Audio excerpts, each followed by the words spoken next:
ഉൽപ്പത്തി പുസ്തകം 22-ാം അധ്യായത്തിൽ അബ്രഹാമിന് വലിയൊരു പരീക്ഷണം ഉണ്ടാകുന്നത് നമുക്ക് കാണുവാനായിട്ട് കഴിയുന്നു.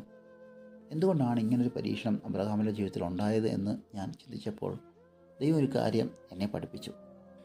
ദൈവം തൻ്റെ ജനത്തിന് അനുഗ്രഹങ്ങൾ ദൈവം കൊടുക്കുന്നുണ്ട്.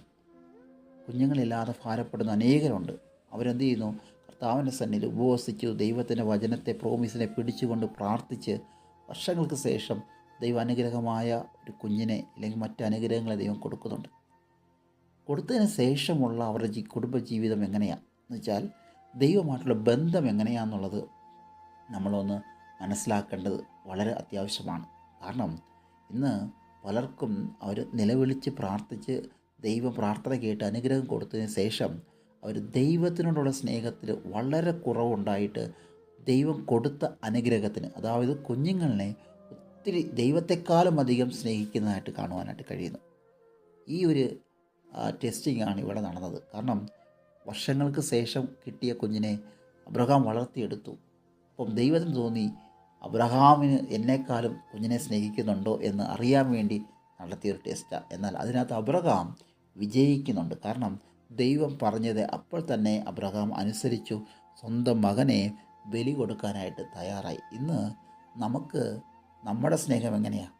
നാം ദൈവത്തിൽ നിന്ന് അനുഗ്രഹം മേടിച്ച അനേകരുണ്ട്. കുഞ്ഞുങ്ങളില്ലാതെ നിലവിളിച്ച് പ്രാർത്ഥിച്ച് കരഞ്ഞ് മേടിച്ചെടുത്ത അനേകരുണ്ട്. ഇന്ന് ഞാൻ കാണുമ്പോൾ പലരുടെയും ആ ഒരു പണ്ടത്തെ പ്രാർത്ഥന, പണ്ട് ദൈവത്തെ സ്നേഹിച്ച പോലെയുള്ള സ്നേഹം നമുക്ക് കൊടുക്കാൻ പറ്റത്തില്ല. കാരണം ദൈവത്തെക്കാളും ദൈവം കൊടുത്ത അനുഗ്രഹത്തെ അധികമായിട്ട് എന്ത് ചെയ്യുന്നുണ്ട്?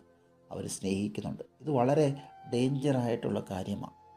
ദൈവം നമ്മളിൽ നിന്ന് ആഗ്രഹിക്കുന്നത് ഈ ലോകത്തിൽ ദൈവത്തെയാണ് അധികമായിട്ട് സ്നേഹിക്കേണ്ടത്. അതിന് ശേഷമുള്ള ബാക്കി എല്ലാ സ്നേഹത്തിലുമുള്ള ആ ഒരു ബന്ധമെന്ന് പറയുന്നത്.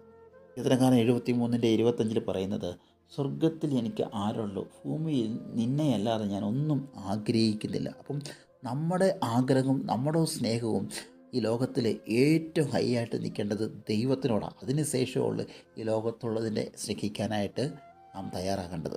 വെളിപ്പാട് 2-ാം അധ്യായത്തിൽ പറയുന്നത്, നിൻ്റെ ആദ്യ സ്നേഹം വിട്ടുകളഞ്ഞെന്നുള്ളൊരു കുറവ് നമ്മളെക്കുറിച്ച് ദൈവത്തിനുണ്ട്. അപ്പം ഈ പരീക്ഷണത്തിൽ അബ്രഹാം വിജയിച്ചു. പക്ഷേ നമ്മുടെ ജീവിതത്തിലോ? അനുഗ്രഹം കിട്ടിയതിന് ശേഷം ദൈവത്തെ മറന്നാണോ നാം ജീവിക്കുന്നത്? നമുക്ക് തന്നെ നമ്മളെ ഒന്ന് ശോധന ചെയ്ത് ആദ്യത്തെ സ്നേഹത്തിലേക്ക് തിരികെ വരാൻ ദൈവം നമ്മളെ സഹായിക്കട്ടെ.